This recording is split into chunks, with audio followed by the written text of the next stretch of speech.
Hello mga ka-Fersons! Isang maaraw pero malamig na umaga.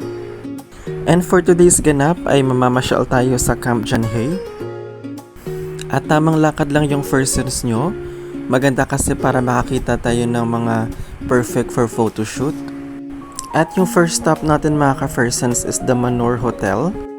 Wala po siyang entrance fee at kahit hindi ka naka-check-in dito ay pwede kang pumasok at mamasyal, mag-picture-picture.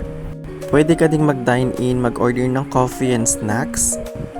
Pero ang gusto ko talagang puntahan dito is yung famous na garden area, kung saan para kang nasa US at background mo yung kabuuan ng hotel. Inagahan nga natin yung pagpunta dito mga ka-Fersons para hindi ganun kadami yung tao, para at least wala tayong kaagaw sa mga pictures. Sa sobrang lawak nga nitong lugar, ay lahat ng sulok dito ay Instagrammable, kaya hindi ko rin pinalagpas yung mag-picture-picture dito. At dahil wala pa masyadong bisita, ay solo ko muna itong lugar para akong may-ari ng buong hotel na ito ngayong araw. At dahil nga sa pangmalakasang OOTD natin, ay para talaga tayong nasa US. Wow! At hindi kumpleto yung pagbisita mo sa Camp John Hay kung wala kang picture dito sa famous spot na to. Next spot natin is sa itaas lang ng Camp John Hay, wherein for an entrance fee of 85 pesos ay malilibot mo na yung 5 destinations.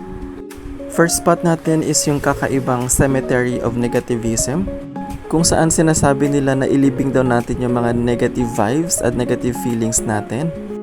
Dito sa lapida nito is nakaukit yung mga negativities of life, kung saan sinasabing kailangan doon nating ibaon. And it only reminds lang mga ka-Fersons na maging optimistic lang tayo sa buhay, tanggalin natin lahat ng mga negativities. At maswerte nga tayo kasi weekdays ngayon at wala pa masyadong bisita, kaya malaya tayo makakapag-picture at photoshoot. At itong next destination is yung Totem Pole. Ito ay isang uri ng sining kung saan karaniwang gawa sa poste or haligi na karaniwang gawa sa puno. Katabi lang nito yung Bell House kung saan namalagi si John Milton Hay. Itong Camp John Hay pala mga ka-Fersons is the owner ni John Milton Hay.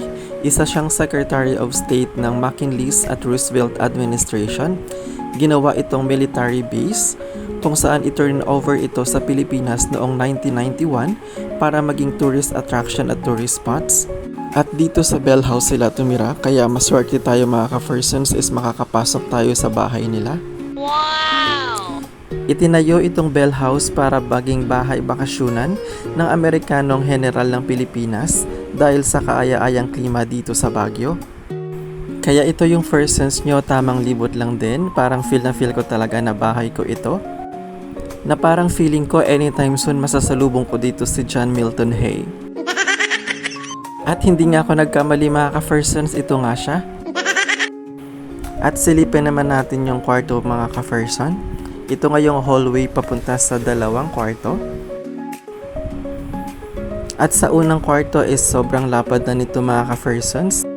At paglabas mo ng kwarto ay ito yung bubungad sa'yo. Isang mahabang lupain na puno ng pine trees. At naalala ko tuloy na parang ganito yung pinagshootingan ng Twilight.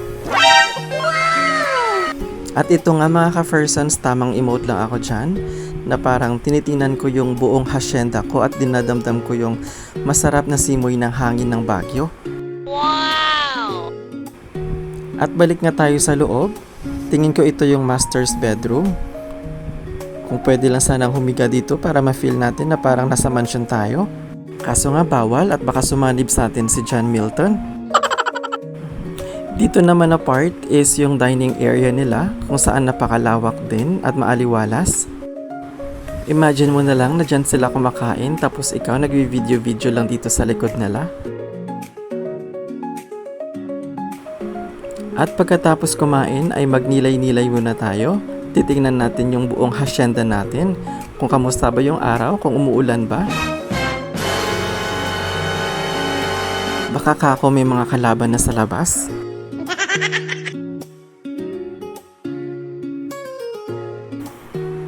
At ito ata yung ginagamit ng mga speaker or spokesperson dito kapag may mga event. At isang privilege nga sa atin mga ka-Fersons na makapasok tayo sa ganitong mansyon na binilt way back 1914. At kaharap ng Bell House mga ka-Fersons is yung Bell Amphitheater. Yung amphitheater pala na ito at yung Bell House ay pag-aari ni General Franklin Bell. Ito daw ay itinayo para sa mga manggagawang igorot para pagdausan ng mga mahahalagang okasyon.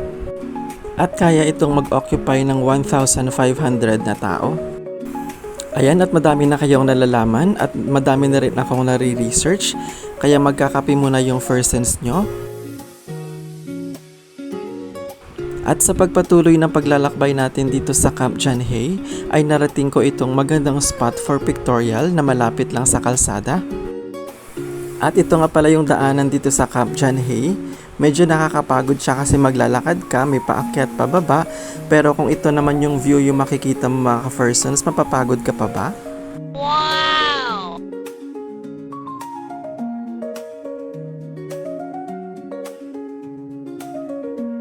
Sana ay nag-enjoy kayo mga ka-Fersons sa video natin for today at naipasyal ko kayo dito sa Camp John Hay.